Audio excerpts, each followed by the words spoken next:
Civic leader, historian, preservationist, and generous philanthropist, George A.V. Dunning devoted his life to culture, education, and community service. A steadfast supporter of the Social Service Auxiliary and the Sisters of Social Service, his lifelong generosity was deeply influenced by his mother, Vera Dunning. I think part of it was his mother, because she started the ball rolling, and George picked it up and carried it throughout the rest of his life. So I never met Vera for sure, but I knew she was Russian, and I knew she was George's mother. Vera, born into Russian aristocracy before the Bolshevik Revolution, endured exile and tragedy before settling in Los Angeles. After her second husband's death, she managed their San Dimas ranch, Las Colinas, transforming it into a thriving citrus operation. Known as the Russian Princess of San Dimas, Vera's resilience and creativity shaped George's character. I think so. I think that plays a major part in it because he saw what she went through, or heard stories from her of what she went through, and which also explains the donation of the pre-revolutionary books, Russian books, to LMU. And I think with her closeness also with the auxiliary, he grew up with the connection of giving. And I do think that she had a big part in that. This was the kind of woman who raised George Dunning, a woman with grit and perseverance. It's not surprising that she would come into contact with the Sisters of Social Service one day, meeting the equally strong-willed Sister Frederica. She writes in her memoir, I connected with the Sisters of Social Service, whose founding superior was a Hungarian by the name of Sister Frederica. But at that point, I had developed too much of an independent, creative character to go into a convent. Sister Frederica knew of my family in Europe, and when the founding General Sister Margaret Schlachta came to Los Angeles, I was invited for a lovely luncheon at their convent. After being invited to lunch with Sister Frederica, Vera became a longtime member of the Social Service Auxiliary, a position she held until her death in 1987, and passed on her dedication of the sisters to her son. I cannot not think of LMU in this moment, historical moment, without the impact of George A.V. Dunning. George and I both talked about our mothers quite often, right? And the ways in which our mothers sort of provided the sort of grounding foundation of our sense of purpose, our sense of identity, a kind of welcoming of the fullness of who we are, and certainly laid the foundation for the person that he became in his sense of being in the world, as well as his commitment to philanthropy and generosity and encouraging all things that were linked with faith practices and spirituality. Inspired by his mother's example, George graduated from the University of La Verne with a degree in history and became a vital figure in Los Angeles's cultural and philanthropic landscape. He served on the Historical Society of Southern California's board, leading its development program and inspiring the George A.V. Dunning Lecture Series, which still occurs today. His love of California's history and architecture also led him to support the LA Conservancy and many other worthwhile organizations. Legacy giving is, in my view, the be-all and the end-all. It's the name of the game. Without that kind of giving, so many organizations, and this one included, would find it much, much more difficult to engage in the kind of ministries that they do. A passionate patron of the arts, music, and education, George established multiple music scholarships at Loyola Marymount University, where he also served as a trustee and regent, receiving an honorary Doctor of Humane Letters. His generosity extended to the California Community Foundation, USC's Gould School of Law, and both the Los Angeles and Arizona Operas. It doesn't surprise me George A.V. Dunning was here in the heart of all that is the College of Communication and Fine Arts, because he had a passion for all things that were art, all things that was creativity, and particularly music and classical music.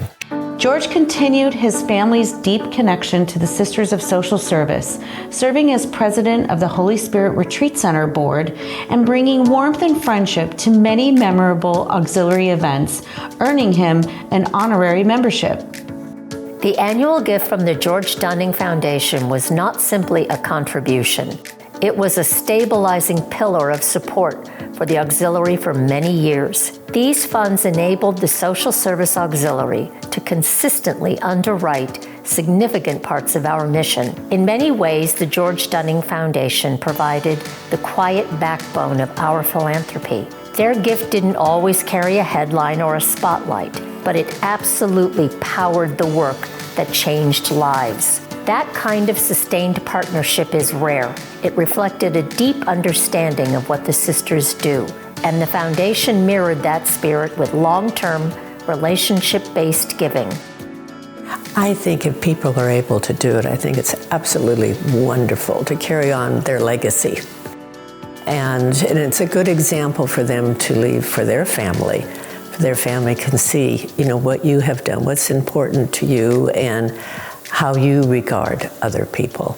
And I think it's wonderful if they could leave something for the sisters, no matter how large. But I think it's a very, very meaningful act. All of this can happen because of donors like George Dunning. His consistent support over many, many years has been a lifeline for camp's continued existence.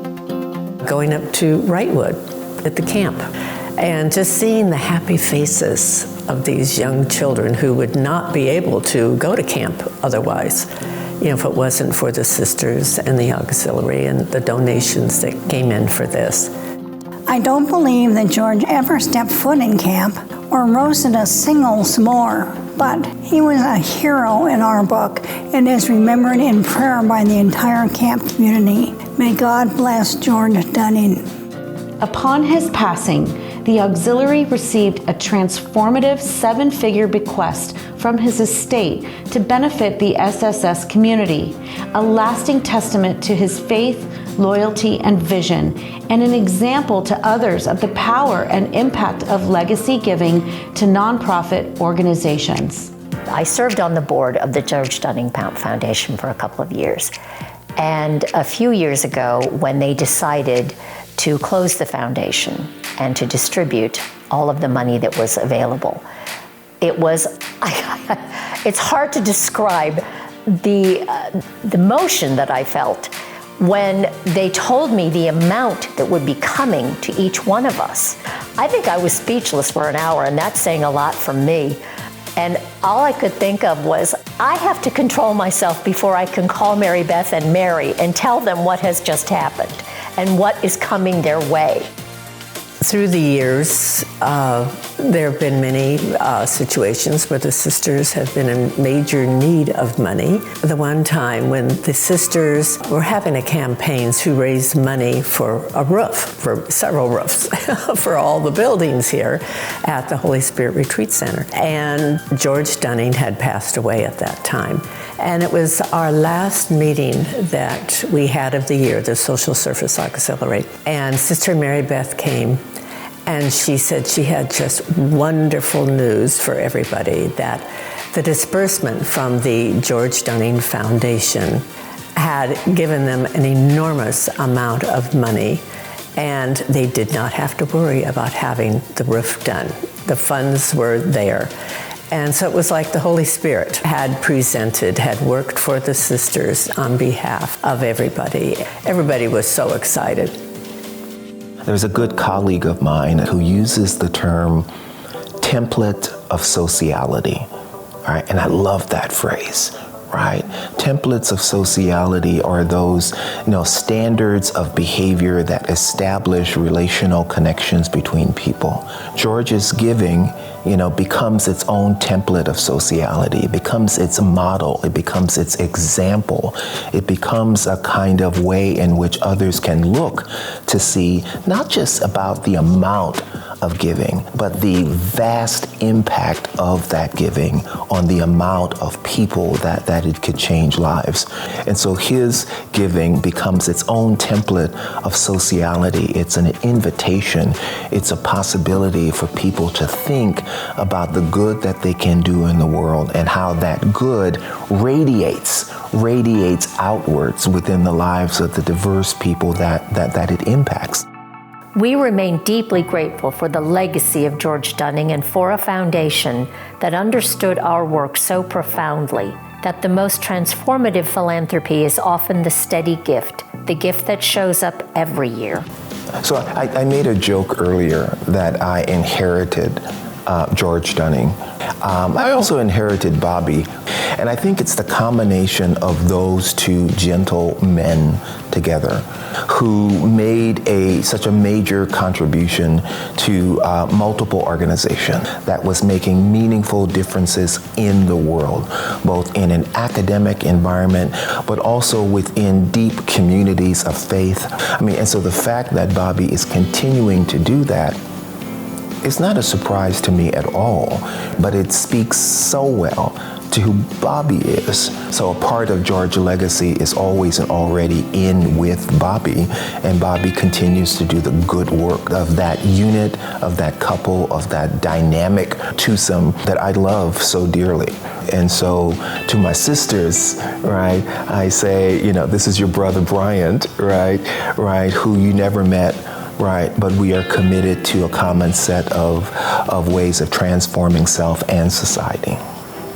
Because of his extraordinary patronage and belief in the mission of the Sisters of Social Service, tonight we honor the late George A.V. Dunning, a man of history, heart, and enduring generosity, whose legacy continues to uplift the Sisters of Social Service and the community he so dearly loved.